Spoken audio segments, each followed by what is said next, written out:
एक गरीब व्यक्ति कठिन परिश्रम के साथ एक अनाज की पोटली सिर पर रख झूमता जा रहा था।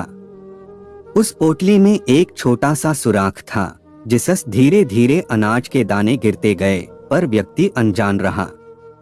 लगभग बोरी खाली हुई तो उसका ध्यान गया। देखा तो पीछे दूर तक उसके मेहनत से कमाए दाने फैले पड़े थे।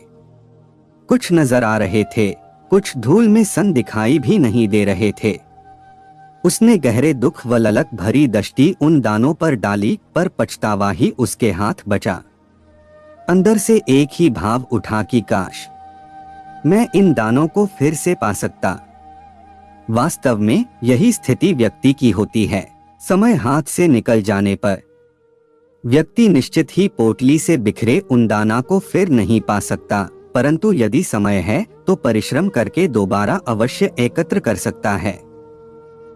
बीता हुआ समय और बाता हुआ जीवन कभी दोबारा वापस नहीं लाया जा सकता। फिर भी हम सब क्षण क्षण करके पोटली के दानों की तरह परमात्मा की आर से मिले समय को बिखेरते रहते हैं। पीछे बस इच्छाएं शेष रह जाती हैं। नववर्ष हम सबसे एक ही पुकार कर रहा है कि मैं आ तो गया हूँ, लेकिन बीते वर्ष की तरह हमें यूं ही न बिखरने देना। विगत वर्ष जो कुछ भी हुआ, यदि कोई उन दिना घटी घटनाओं का प्रत्यक्ष दर्शन करना चाहे तो यह असंभव है। सदैव से यही होता आया है, इसलिए समय को काल भी कहते हैं। काल अनंत काल से अपने साथ न जाने कितने प्रभावों, स्वभावों, अभावों, दबाव से लेकर जीवन, परिवार, समाज से जुड़े उखाड़ पछाड़ को अपने में समाता रहा है, आगे भी समाता जाएगा।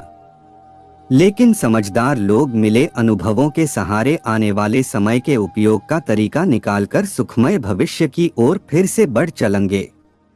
यही जीवन का उसूल है। समय ही उखाड़ और विनाश का कारक भी बनता है, और असंभव को संभव बना देने वाला निर्माणकर्ता भी यही है। यह हमें पुनः नई ऊर्जा से भर देता है। समय के साथ परमात्मा का गहरा गुथाव जो है। आइए हम सब परमात्मा अनुशासन में रहकर नववर्ष जीवन धन्य बनाएं।